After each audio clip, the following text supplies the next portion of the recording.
Hey guys, welcome back to season 2 of the Mastery Podcast. I am so excited about what's to come. So this week we are having our first guest, Mirella.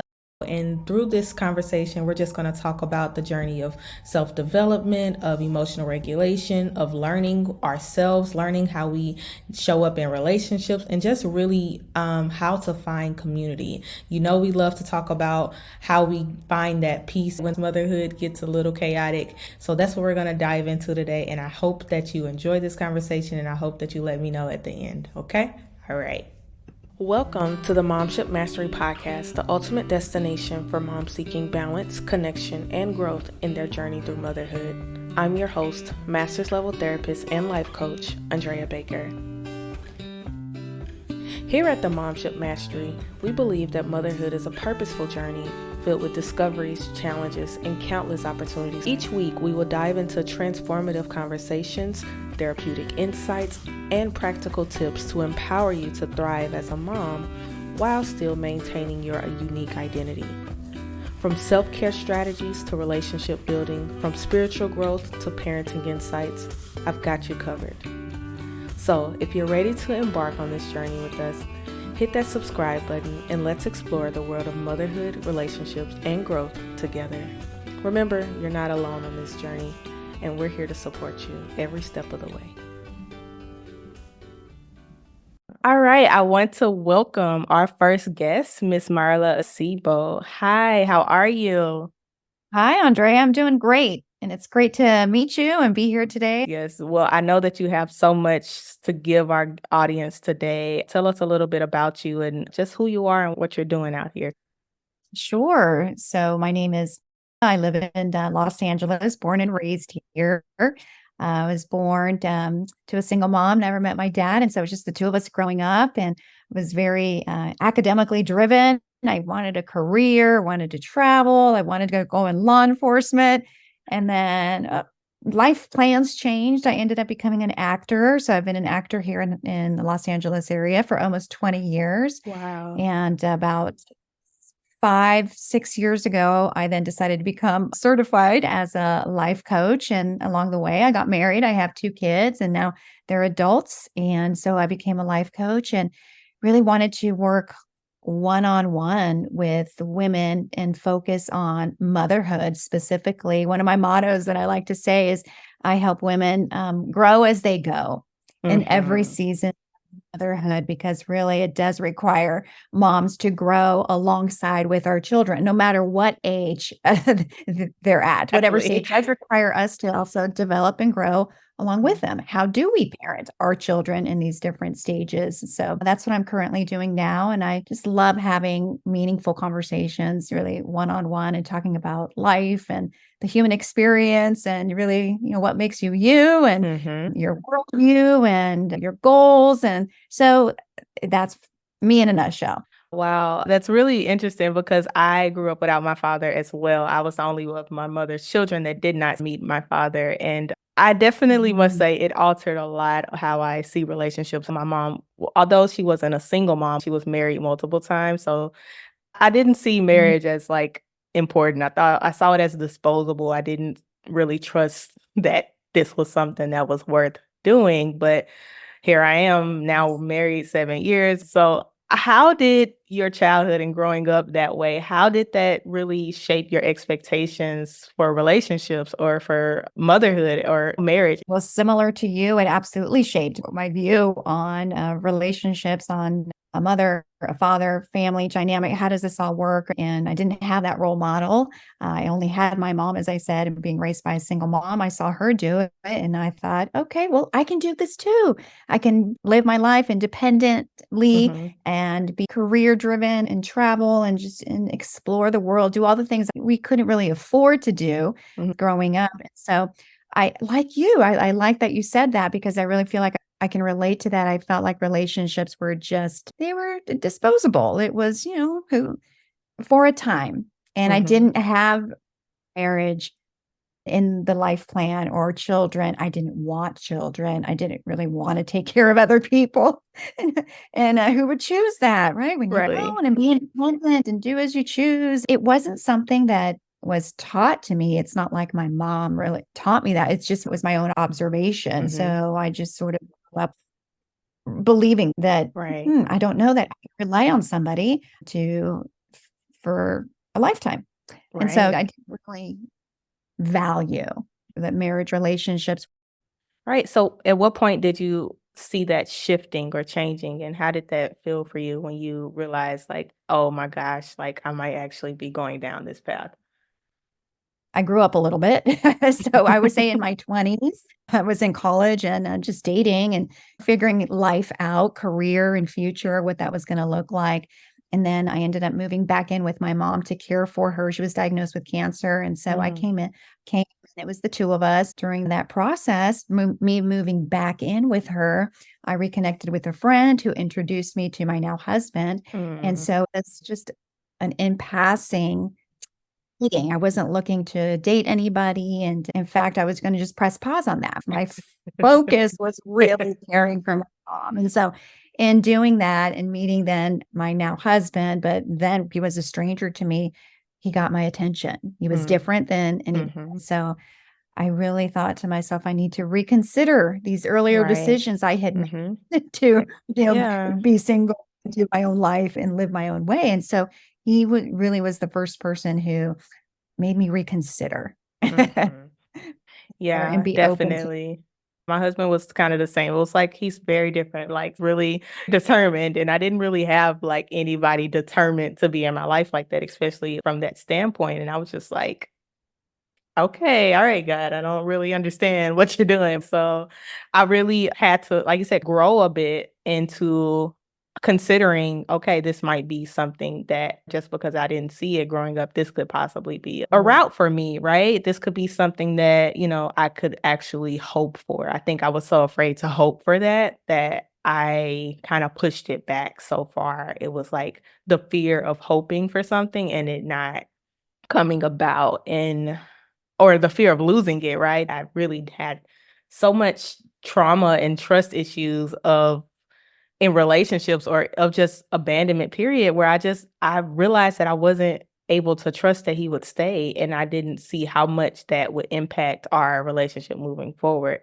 Did you ever see like those types of thoughts come up in your relationships and how did you kind of combat that? Mhm.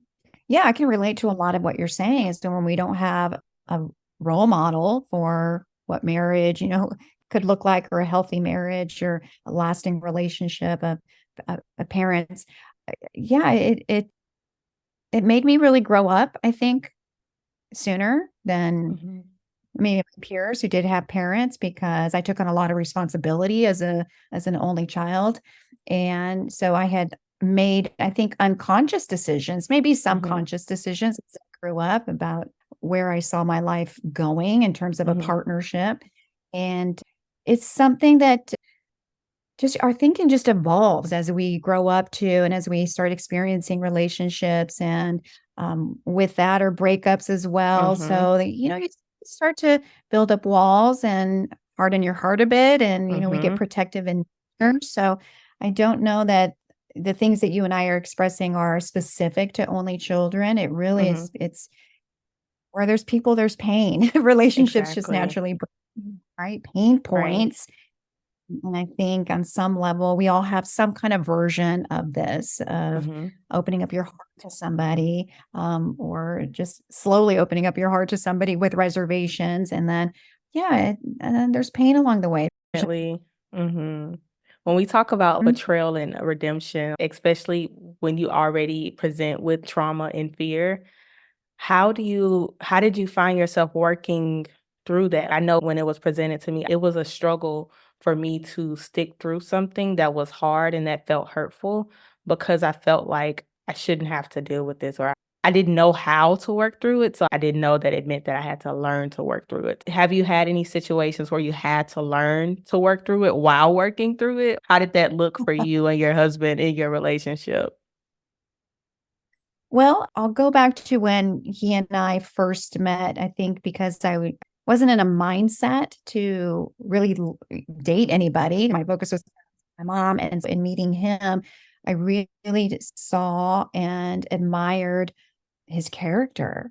Mm. And when I was taking my mom to doctor's appointments, I was really involved in her care and the attention that she was getting, and there was just so much. It was very overwhelming, and I met him around that time, Mhm. and so he helped me Wow. in many ways. Like, he had no obligation, like, we didn't Mhm. even know each other, and yet this is what was my journey. So he met me at a time where I was in a high stress situation, and I saw him really hold space for me and be just such a great support Mhm. system to me, and how much he really, embraced my mom as well, and he really cared. He cared about what I was Right. going through, and so that's what allowed me to really to soften and to open up and go, Mhm. "Wow, this is not the timing I would have chosen to start a relationship," but wow, I have this opportunity to see him in a time where I was in great need,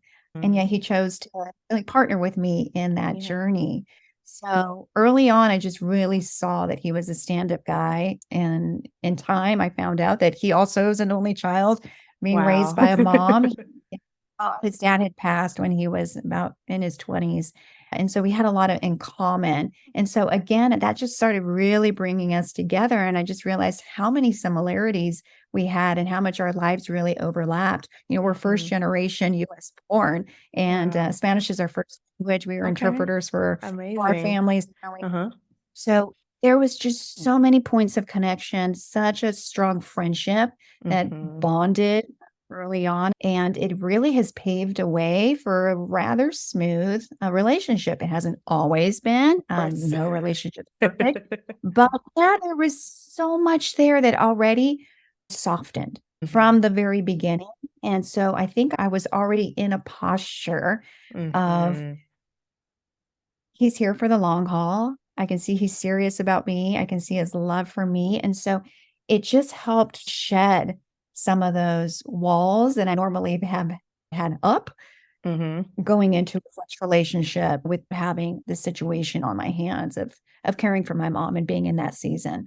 In short, I wasn't looking for it. And Right. so I had no really long-term expectations. I just thought, I like him, we get along, and maybe he can be my friend, and Right. then he ended up being my slash husband. So, yeah. I love that. Honestly, that is so important, especially like when I'm working with couples. I love to like really hone in on just remembering the character of your spouse, like just that Mhm. admiration, those thoughts of positivity and those thoughts of connecting friendship. Like if we are able to keep cultivating the friendship and keep remembering how much we admire and just are just taken away with the character of our spouse, that in itself is so powerful in when we are struggling with whatever life throws at us, right? So, Okay.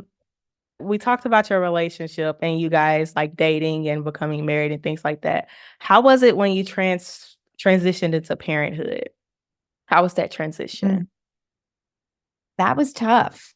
I Mm. think being a new mom is hard just all around, no matter how much you think you prepared, no matter how many books that you think that you've read that you think is you're good. It's so experiential. I think we can Mhm. have the knowledge, we can have an idea, we can aim for certain goals, but once you're in it and the hormones are just raging or just out of sorts and you're sleep deprived, there's so many factors in those early stages. And I would say for the first couple years, I mean, for sure the Mhm. first 6 months, right?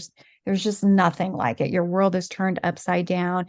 And on an emotional level, I know for me and for many women that I've talked to, your heart just expands. You feel things such high levels. You Mhm. feel things so deeply, and you feel the highs and the quote unquote lows, those Mhm. negative emotions and everything in between. And so I feel like it just wakens you to Mhm. more and to these heightened sense of just we're worried. I remember just being worried so much about my baby. Am I doing this Mhm. right? And am I doing this perfectly? And something as simple as feeding her formula. How do I Mhm. even know what brand to buy? Mhm. Every decision seems so critical. And I think it's healthy to some degree, Mhm. but also it could just be so overwhelming where you're paralyzed with indecision. You don't build confidence in your own decision making when you're just sort of reacting to things. And so, I decided to write a book about it 20 years later with after having learned so much and grown so much. But going back to just that early stage, another part of what I was going through is that my mom had passed. Mm, And so my mom, I was a new mom, two young kids, yeah. and I was grieving the loss of my mom. So it was such an Mm, emotional time for me in that season. And then just feeling like, well, I'm a new mom and I just lost my mom, and who's going to help me raise yeah. my children? So I think that for me was just that added layer of indecision, just unable Yeah. to feel like I can make good decisions Yeah. at that time. Yeah, I just felt very emotional during I those bet, early. definitely. Even with the added stress and the added loss of your mother, like that has to be like really hard to navigate. So, where did you find your support? How did you find the support to strive through? What did you do to get through those moments? Connecting with other moms was really Mhm, just my safe haven, finding a community. And that's what I tell moms now, just find your tribe, find your people, your mhm, go-to people who can be honest also with mhm, their experience. I connected to church communities. So mhm, basically everything my church had to offer at the time for young marrieds, new moms, mhm. parenting, work groups, a life group. And Yeah. that really was a place for me to feel validated, to feel, somewhat normal, because when we're on Mhm, our own, inside the four walls of our own home, it feels so isolating. mhm, And you're alone with your thoughts and everything just mhm, it feels so heavy, and you're just worn down physically, emotionally, spiritually. Parenting can wear you down. This isn't everybody's experience, but I felt a lot of that certainly. mhm, And so being able to connect with other moms and be around it, just a different energy. We can have conversations about how we're doing, and just being able to share your mhm. experience with someone else and have them validate and say, yeah, that's normal. Sometimes that's all Yes. you need Mhm. in that day. Go, oh, okay. So I am Right. within normal, because it certainly Exactly. doesn't feel normal. Oh, I see. So there's a new bar. There's a, Mhm, set just sort of a different standard. Like, I wasn't able to be as productive, quote mhm. unquote, because really, what does that mean? Like, there was a Exactly. time where I thought being productive meant having meals on the table and the dishes cleaned and the laundry done and the house picked up. But no, I mean, productive could really just be sitting still and collecting Mhm, your thoughts and regulating your emotions and finding calm and peace so you can respond to your children, be present with your children, be mhm. loving with your children, and not be in a state of anger or impatience or feeling like we have to control everything. And that's what I have found just over the years as I've grown as a parent, that really learning ways to regulate ourselves, Mhm. regulate our emotions when we're just feeling the highs and the lows of the things that we're feeling. Like, all of that is Yeah. real and it's valid, and we should acknowledge it, and we shouldn't be ashamed of having a feeling. It's part of the human experience, Mhm, and recognize those negative emotions. So how can we find ways to just acknowledge that part and integrate it to, okay, I'm having an emotional reaction right now. I'm angry because such and such happened, and it's okay to feel angry. I'm not going to judge myself for it. But now, how am I going to respond, to my exactly. child or to my, because Exactly. I found that if I was very reactionary in the moment, it might feel very satisfying to Mhm. lash out, But you gotta come back. come back. And that's the thing I'm going to later regret. And then we'll have to, do some damage control. And so Mhm. I learned that, I can find ways to manage my own emotions, and that this is a very experiential journey, Yes. motherhood, even life in general. Exact We're feeling things all Mm. the time, It's full of whether I'm in emotions. traffic, Exactly. in line, if I'm interacting with somebody, or I'm tired, or I'm hungry, or I'm, exhausted, or somebody I Mhm. feel like, oh, this is a very draining, time, or everything. Hey guys, I wanted to remind you about the Momship Mastery Quiz. You can take it and find out where you are on your Momship Mastery journey. Have you taken it yet? If not, then go ahead. The link is in the show notes. With that comes a lot of bonuses, a lot of exclusives, and you are always the first to know what's happening with the Momship Mastery. So go ahead and take that quiz and let's get back into it. We try our best We're to emotional. like move away from emotions, but I tell people all the time, you can't run from your emotions. If you try to shut yourself off from one emotion, then when you try to feel another emotion, all of those, they're going to overload you. So that is very important that we, really allow ourselves to feel it, but with knowing that we don't have to stay in it, right? Figuring out how to navigate that space. I did an episode before on just that expectation because I really struggled with that early in marriage as a new mom. It was like you were speaking about the high expectations we set for ourselves. Like, I have to have the house clean, I have to do this. And it was like because I felt that I wasn't contributing in one aspect, I felt like I had to over contribute in others. And it was I didn't realize how much pressure that was putting on me. And like I said, you're at home with the thoughts and you're isolated. And it was so hard because I'm like, I'm failing. I was like, I'm failing as a wife, I'm failing as a mother, I'm failing as a person. Like, it was just so hard. And I think I isolated myself because I was ashamed that I didn't know how to do this. It was so shameful. It was just like, I can't tell anybody I don't know how to do this because my expectations were like, you're supposed to. That's what I thought everybody else expected of me. So, how do you help moms that feel they are supposed to meet the bar here, right? And they're kind of shut off in their own bubble, in their own thoughts, in their own spaces? What do you feel is the thing that they need in that moment? Mm-hmm. I think partly is Mhm. connection. It's getting out of just our own thoughts and expectations. And like you were saying, to piggyback on what you're saying, is that standard of perfection that Mhm. we have to have it all together. And for example, I just remember seeing other moms and hearing about the meals that they were cooking. I'm like, you have time to cook a casserole with vegetables on the side? What? I just remember, like, the meal thing was really where my guilt came from. Mhm. I can maybe make a quesadilla, maybe if I could do it in a minute or so, something quick and easy.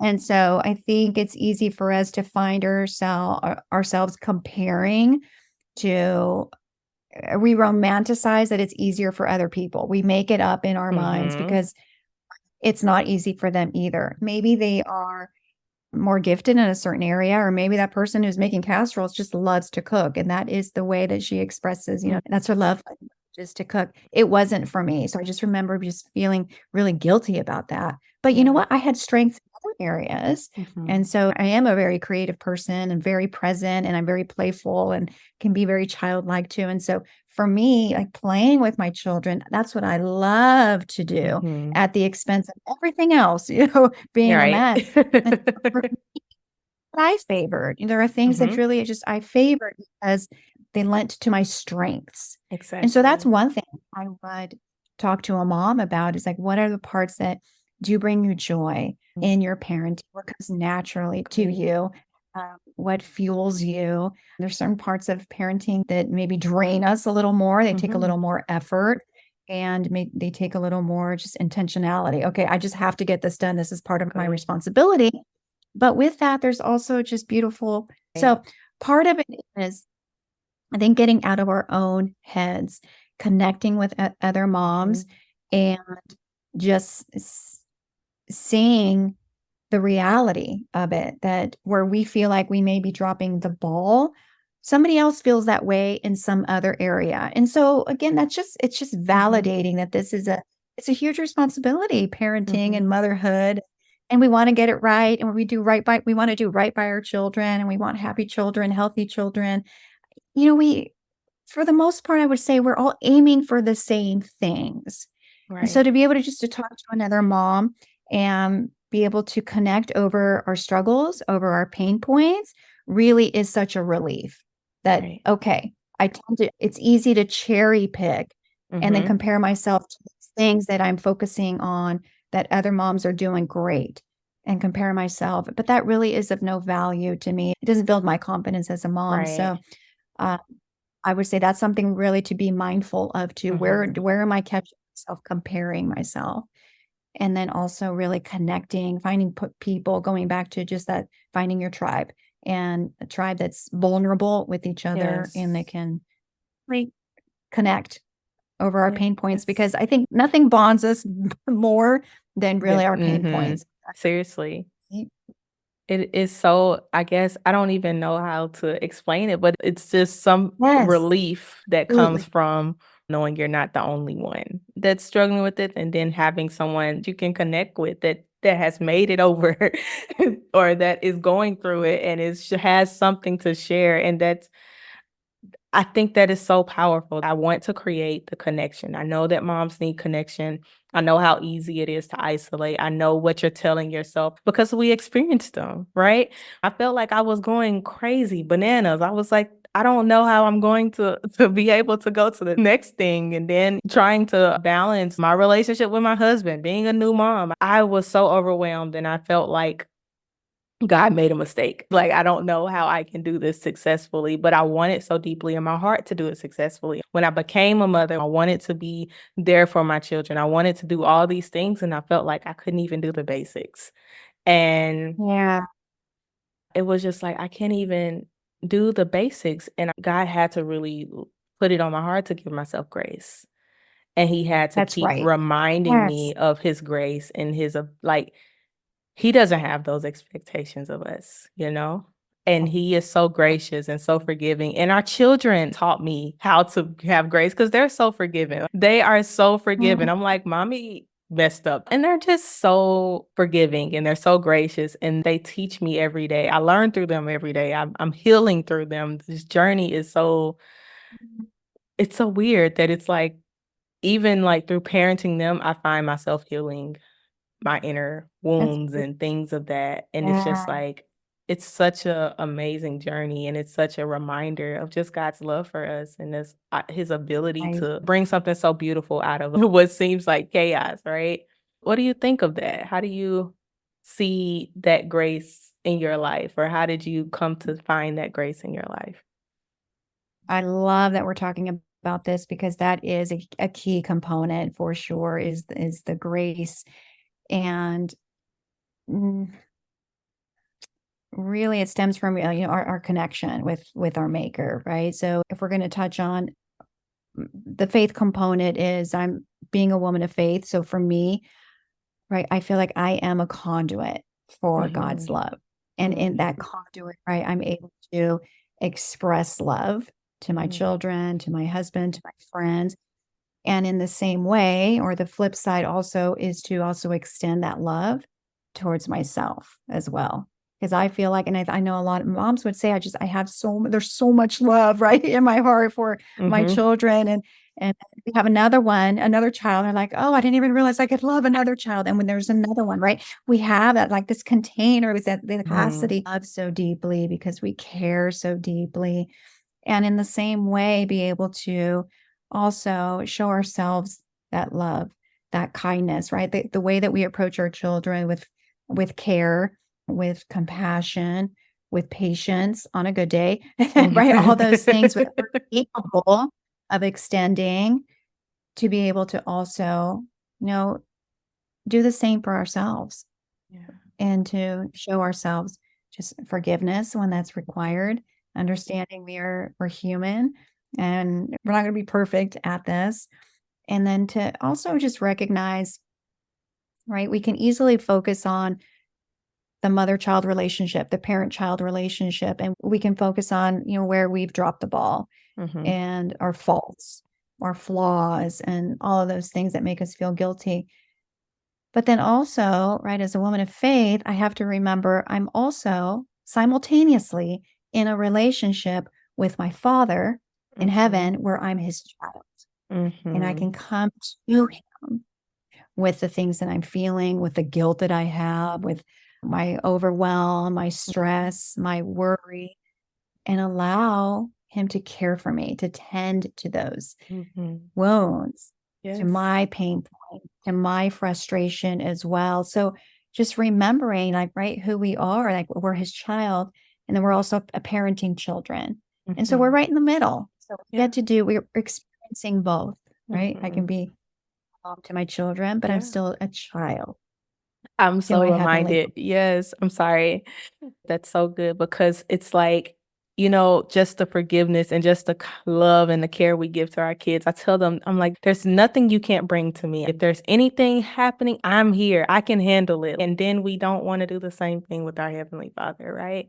We forget that He can handle it. It's okay. We can take it to Him. We can take Him our overwhelm. We can take Him our stress. We can take Him our tears. We can take Him our frustrations. He can handle it, right? There's no way that and we have to remember that. I think we often forget that we are in the middle of that. Yes, we're parenting these children that He gifted us, but He's also doing that for us.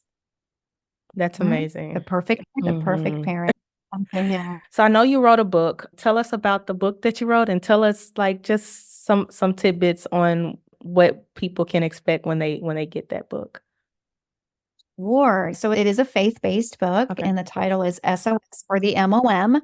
I know MOM spells mom, but I like the alliteration. So the title is SOS for the MOM, a Christian mom's guide to managing emotions. So I Wow. focus on 10 emotions, common emotions that we feel as moms. So the book is 10 chapters, 10 emotions, and then 10 Bible moms we can learn. Bible I love it. moms who likely have experienced similar emotions as us today in 2024, because I'd like to think that motherhood is motherhood regardless of when in history you were a mom. Mhm. Emotions, they're part of our experience. And so I decided to revisit some of the moms in the book of Genesis, Okay. revisit their stories. We don't know a lot about them. We really Mhm. don't, but we know the story that's attached to her and her husband. So we Oh, know the wow. story of her giving into temptation and the guilt that came from. So, Mhm. from her, I thought, what would Eve say to us? How would she encourage Mhm. us with our guilt, with the mom guilt that we Exactly. experience, right? Is it likely she experienced guilt over Of giving course. in temptation?